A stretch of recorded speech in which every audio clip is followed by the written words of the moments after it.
selamat, berbahagia, happy birthday, atau dirgahayu yang saudara-saudara ucapkan kepada seseorang atau lembaga saat ulang.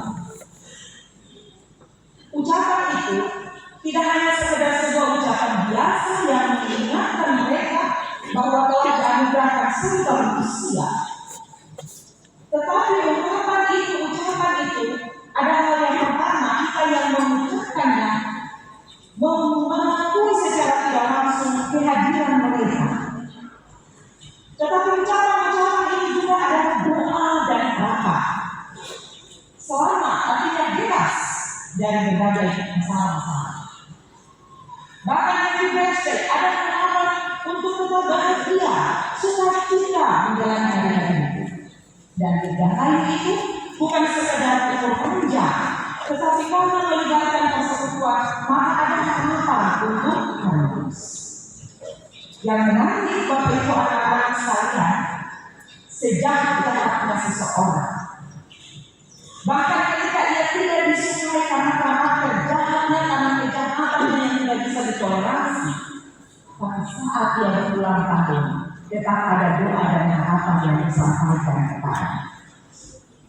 Tidak pernah ada orang yang nakal, orang yang jahat, yang kejahatan yang minta ampun, saat dia ulang tahun lalu orang bilang, selamat, semoga cepat mati.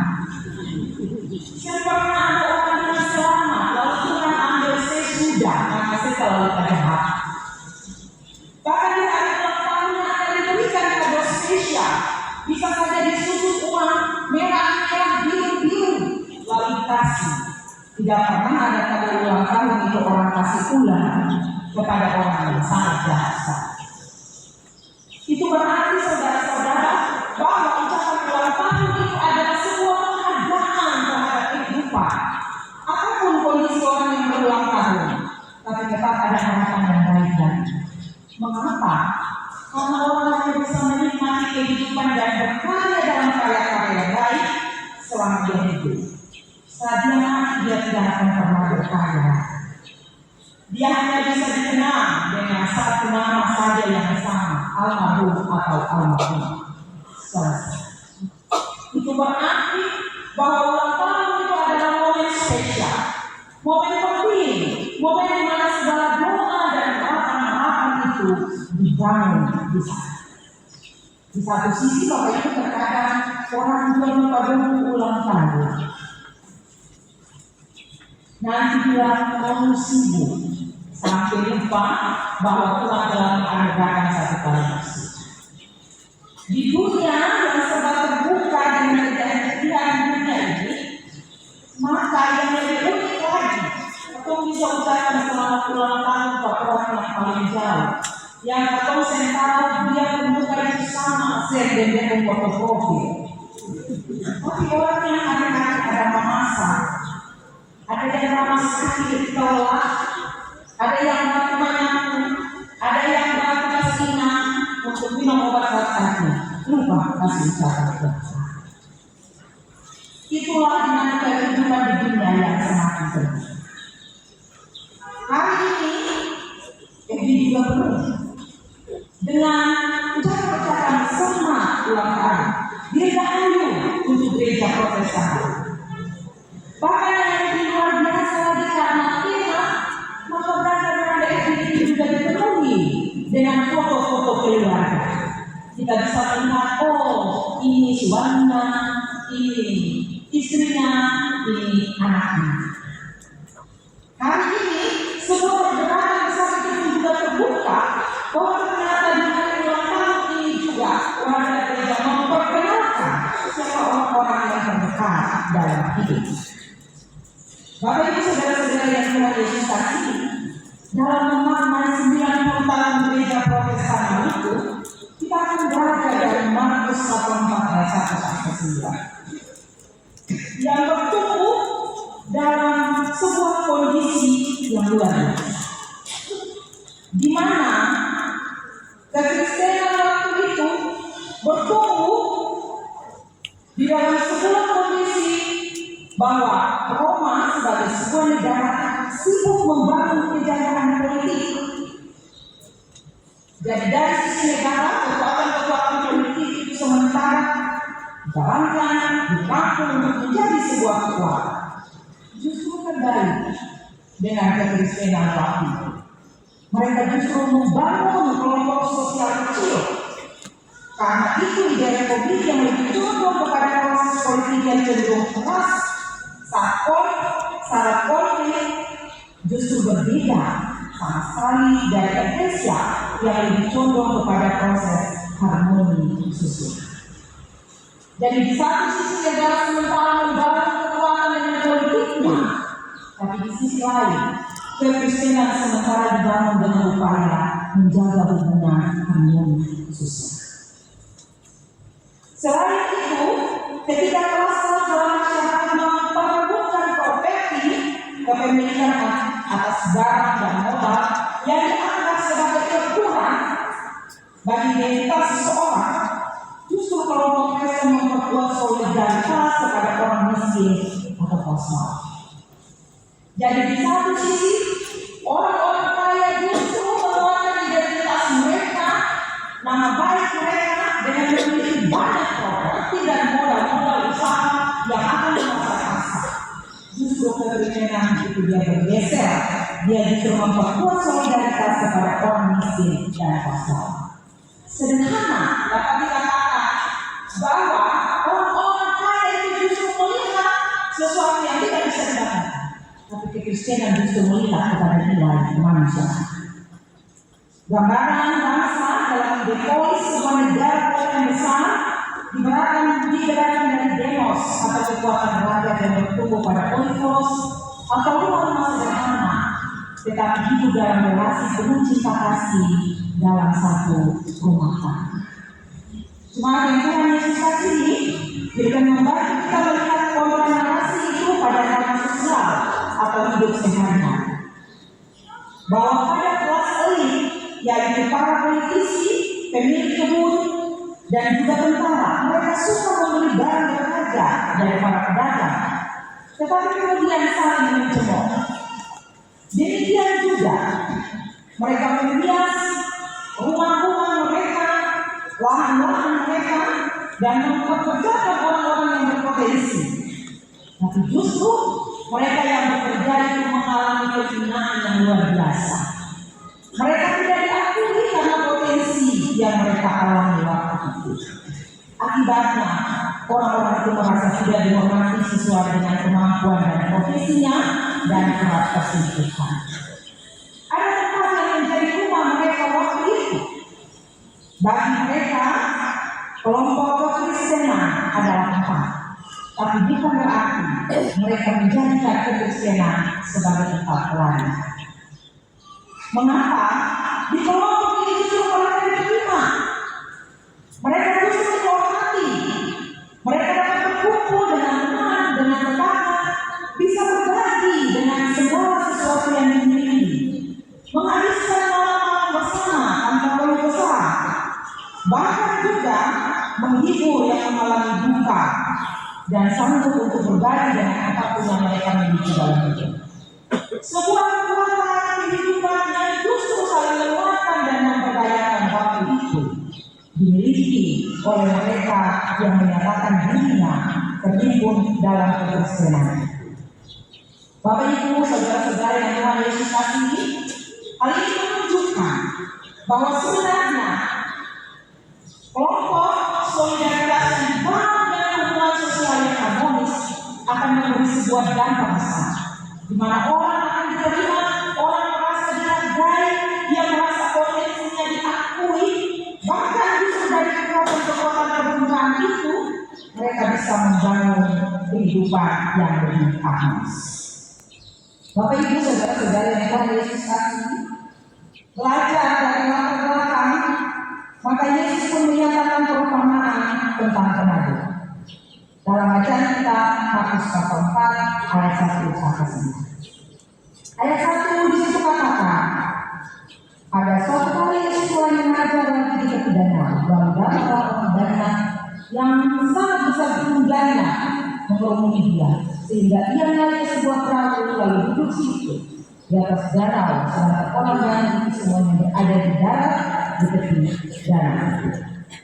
Bapak Ibu, anak-anak yang Tuhan Yesus kasihi, Lembaga Alkitab Indonesia menerjemahkan kata kawasan itu sebagai danau. Meski di dalam tekstualnya Lukas 5 ayat 1, danau itu berasal dari kata Yunani limen, intinya di sini yaitu laut. Jadi Yesus justru mengajar di laut. Yesus menjadikan laut itu sebagai sebuah tempat danau, tempat terbuka. Bahwa ternyata laut itu bukan hanya sebagai sebuah tempat di mana orang mencari nafkah mendapatkan ikan. Bukan hanya dalam kondisinya sebagai tempat untuk penyeberangan yang menghubungkan dua daerah. Tetapi Yesus mengajar di sana sebagai lambang bahwa laut memiliki fungsi dari bukan sekedar sebagai tempat untuk mencari nafkah, tapi di laut makna penting itu dapat ditemukan sebagai sumber pengajaran, sumber pengetahuan, dan pemahaman yang berguna bagi kita. Sederhananya Yesus mau bilang, belajar itu di mana saja dalam hidup ini. Hanya di kelas, hanya di sekolah, tapi di mana saja bisa. Ayat yang kedua juga mengajarkan, dikatakan bahwa dalam perkembangan itu mengajarkan banyak hal. Itu berarti bahwa ada sebuah penekanan bahwa dalam hidup ini ada banyak hal yang mesti dikaji untuk menyampaikan sebuah pesan. Mengapa? Daya terima semua orang itu sama. Daya belajar semua orang itu tidak sama. Karena itu di sini dibilang perumpamaan Yesus mengajarkan banyak hal bahwa mesti ada banyak cara untuk menjelaskan hal-hal penting kepada orang lain sehingga menjadi terima. Kita tidak bisa memaksakan pemahaman kita dan daya terima kita untuk satu hal kepada orang lain. Karena itu saya bisa bilang terlalu lamai, bodoh, GR, bahkan kadang-kadang bilang kaji. Sebab kita mampu orang lain dengan daya pikir kita. Padahal tidak semua orang itu mampu menerima segala sesuatu. Bahkan saat Yesus mengajar di situ ada orang-orang itu orang, jadilah orang lain. Bukan berarti Yesus bilang bahwa hal itu untuk diri kita saja dan hal ini tidak penting untuk disebarluaskan. Tapi ternyata Bapak Ibu menyampaikan sebuah kebenaran bagi banyak orang itu tidak mudah. Karena orang yang menyampaikan dia juga harus siap dengan pengetahuannya untuk mempertahankan apa yang menurut dia benar. Sebab jika dia tidak punya kekuatan pemahaman, ketika ada respon balik, bisa saja dia menyangkali apa yang dia yakini sebagai sebuah benar. Selain itu saudara-saudara, ayat 3 dari bacaan kita tentang peneguh. Yesus telah menyatakan dirinya sendiri sebagai seorang pekerja. Tetapi ini juga representasi dari para pelayan. Bahwa mereka yang dipilih itu adalah orang-orang yang harus bekerja. Mereka yang harus menjadi motivator. Mereka yang harus mencerahkan. Mereka yang harus melayani dengan segala sesuatu sebaliknya. Dan benih-benih yang dicatatkan dalam bacaan kita itu adalah firman Tuhan. Saat dia disampaikan Bapak Ibu, di dalam bacaan kita ada 4 kondisi dari penerima. Dalam bacaan kita ada yang jatuh di tanah, di pinggir jalan, lalu diinjak-injak orang saja. Artinya dia jatuh di tanah yang sempit. Jalan, orang lewat, orang menggunakannya. Karena itu ketika benih itu jatuh di jalan, itu tidak ada artinya karena dia akan diinjak-injak. Dia tidak akan bisa bertumbuh dengan segar. Itu sama halnya, Bapak Ibu saudara-saudara, dengan kehidupan orang-orang yang mendapatkan Injil. Tapi ketika Iblis datang dengan segala rayuan-rayuannya, dia injak. Semua tidak ada arti sama sekali. Dan juga ada ladang yang berikutnya tempat di mana dunia itu tersemaikan. Dikatakan jatuh di tanah yang berbatu-batu. Tidak banyak tanah, karena itu akarnya tidak kuat. Ini juga pada kekerasan hati yang tidak bisa untuk menerima menerima segala sesuatu dengan baik. Artinya ide itu tidak bisa bertumbuh juga dengan sebaik. Dan selain itu, ada juga yang jatuh di semak-semak dan tidak bisa bertumbuh dengan segala baik. Yang terakhir, ayat 8, jatuh di tanah yang baik, tumbuh subur, berbuah, hasilnya berlipat ganda. Ada yang 30 kali lipat, 100 kali lipat, 60 kali lipat. Angka-angka itu menerangkan pada tingkat lebih tertinggi yang disempurnakan tatanan ilahi dan sebagai penanda saat yang tepat.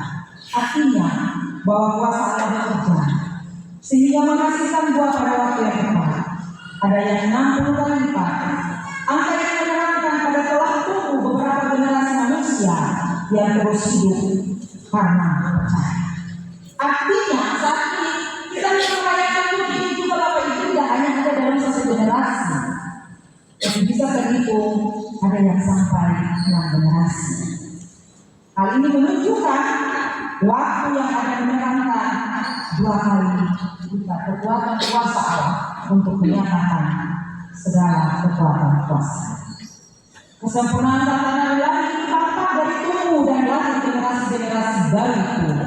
Sedangkan 100 kali lipat angka ini menunjukkan pada masa penyikatan diri Allah, di mana Allah menyatakan dirinya melalui orang-orang yang dipilihnya atau pada waktu dan cara yang menyatakan dirinya. Ini adalah masa yang sempurna dan kemudian akan datang kemuliaan atau juga masa untuk terlepas dari berbagai pemerintahan.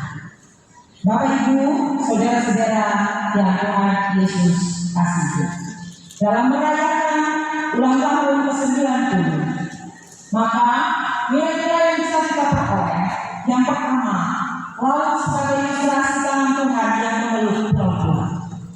Bagi kita di kepulauan ini justru lebih banyak dari pulau. Pulau sedikit saja. Pulau itu juga kecil-kecil. Jalan bisa sampai 1 jam bisa tembus jalan timur, tembus ke barat. Bahkan pulau yang paling besar juga sampai 1 hari bisa keliling untuk jalan dan sana. Lalu tidak sekedar dipahami sebagai lingkungan yang kacau, mengancam karena ombaknya, karena badannya. Sebaliknya, tangan yang memeluk semua makhluk kembali ke rahim kasih, rahim pencipta, rahim yang melahirkan atau tempat semuanya tercipta.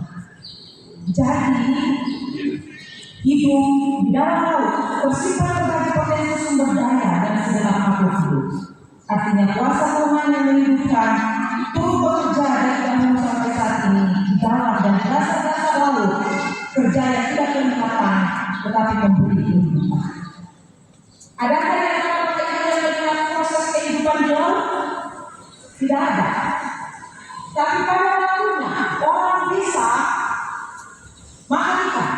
Pada waktunya orang panen terikat. Pada waktunya orang panen rumput laut.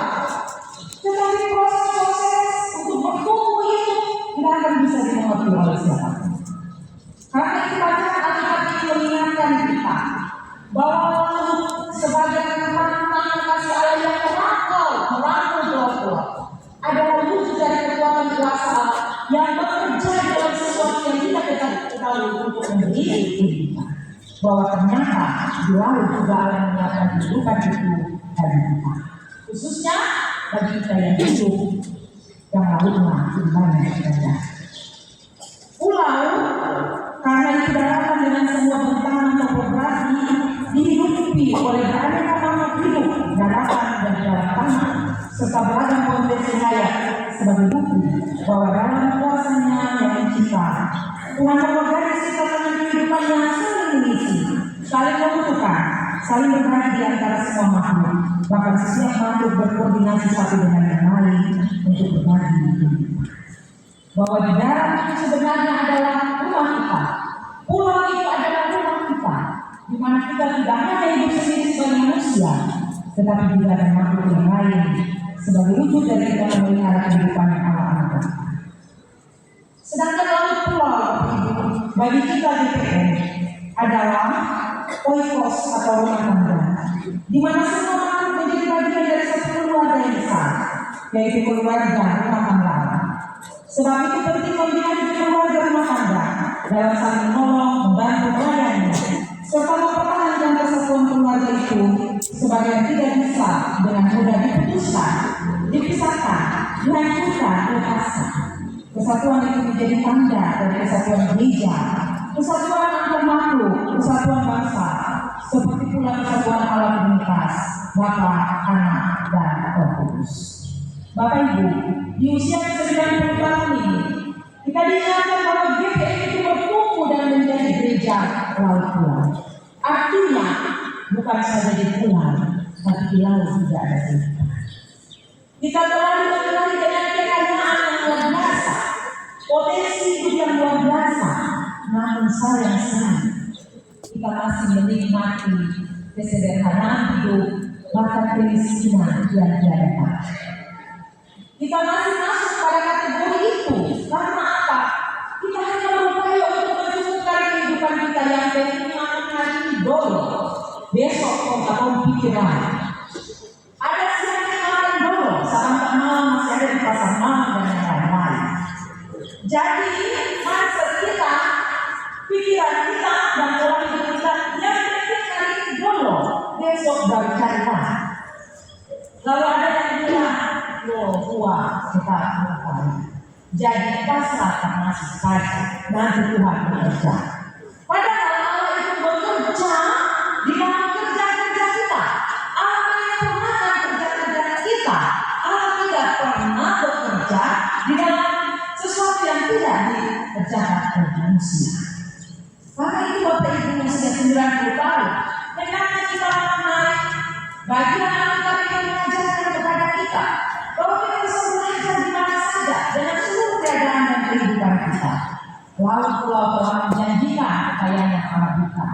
Mari kita membangun dan mencarinya, melakukannya, melipat gandakannya untuk kehidupan yang lebih baik, bukan saja untuk hari ini dan esok hari. Hal yang kedua Bapak Ibu, bahwa dalam perayaan 90 tahun justru tema mingguan itu memperkuat keluarga, mengokohkan bangsa dengan tema gereja yang bertumbuh dan berbuah karena kasih karunia. Yang menarik, justru kita merayakan ulang tahun ini di dalam tema memperkuat keluarga, mengokohkan bangsa. Hal ini ternyata terjadi saat Yesus waktu itu, bahwa saat bangsa dan negara sibuk untuk memperkuat bangsanya dengan kekuatan politik, justru kekristenan waktu itu memperkuat hubungan sosial, hubungan solidaritas. Saat negara sibuk, orang-orang sibuk untuk mengumpulkan apa, justru kekristenan menguatkan manusia. Pertanyaannya, apakah semua orang memberi perhatian kepada keluarga? GPI usia 90 tahun ini justru mendorong umatnya untuk lebih memperhatikan eklesia domestika, akhirnya kembali kepada keluarga.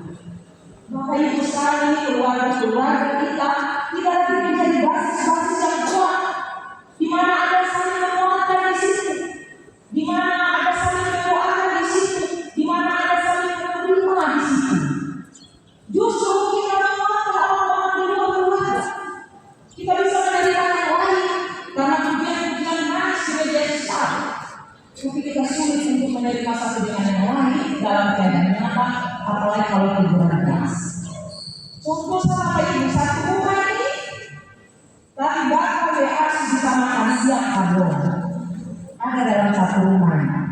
Mama bapak saya makan sudah dia karena ada layar status. Satu rumah tapi komunikasinya luar biasa. Bagi mulai anak-anak, lu kasih menolak HP, panggil sampai setengah hari, bahwa orang tua membagikan dulu sehingga gitu. Dulu sehingga gitu mengapa anak-anak sekarang ini begini. Semua macam hal. Selain itu tidak ada penguatan yang diingatkan generasi muda ini untuk menghadapi tantangan-tantangan. Justru terkadang kekerasan juga terjadi dalam hidup. Bapak dihidup keras, hantam pukul, akhirnya terbangun dalam pikiran anak dan terbawa. Dia bilang tunggu saja kita besar, Bang berlimpah berkali-lipat. Jadi apa yang kita berikan kepada anak-anak justru diberikan lagi kembali kepada kita. Orang tua mati, ibu mati dan sebagainya. Terakhir anak balik lagi mati orang tua. Penguatan sosial apa yang didapat bagi keluarga? Bapak Ibu, anak-anak yang tua dan usaha. 90 tahun kita merayakan gereja Protestan Maluku dalam keadaan negara yang tidak baik-baik saja. Dalam seluruh kondisi dunia ini yang tidak baik-baik saja. Lalu di mana orang akan mendapatkan kekuatan itu? Selalu kembali kepada keluarga. Keluarga kita adalah ini hal yang tidak bisa dibayar dengan uang berapapun banyak. Keluarga itu adalah hal terpenting yang kita akan bisa melupakan sebelum itu dan tidak bisa dipisahkan oleh apapun kita. Bapak Ibu, anak-anak, saat kita sehat, saat kita kuat, saat kita kerja, orang akan mengukur kita dari kualitas kerja kita. Dan ketika kita sehat, dan ketika kita kuat, dan kita bisa memberikan keuntungan apa kepada lembaga tempat kita kerja. Tapi ingat, saat kita sakit, kita kembali kepada keluarga. Orang yang menerima semua baik hanya mengantar kita dengan kata sio kasihan, sayang dia susah, sibuk dan kerja sampai lupa. Tapi keluarga itu adalah segala-galanya. Keluarga itu tempat kita pulang saat kita lelah. Keluarga itu adalah saat kita kembali ketika kita sakit dan susah. Keluarga itu adalah tempat di mana kita diterima apa adanya dengan kekurangan dan kelebihan. Keluarga itu adalah tempat di mana orang-orang akan mengerti ketika kita tidak sanggup memenuhi kebutuhan hidup. Keluarga adalah orang yang mengerti saat kita lapar, saat kita susah, saat kita tidak bisa. Dan orang-orang yang di luar sana hanya orang-orang yang menganggap kita karena kelebihan-kelebihan. Karena itu saudara-saudara, jangan sia-siakan keluarga. Jangan buang-buang waktu untuk semua hal yang tidak penting dan tidak memberikan waktu yang istimewa bagi keluarga. Sebab apapun yang terjadi, keluarga tetap benar. Orang yang jahat dan tidak bisa diterima oleh masyarakat, dia akan tetap berharga bagi keluarga. Karena itu sekurang-kurangnya kita, keluarga tetap baik. GPM kembali mengatakan itu bahwa mari kita bertumbuh, mari kita sama-sama menabur, bertumbuh dan berkuat dalam kasih karunia yang tetap berakar pada keluarga sebuah keluarga. Sebab semua yang kita miliki itu pun akan tetap kembali kepada Tuhan. Semua yang kita kerjakan baik dan tidak baik, semua juga akan kembali kepada Tuhan.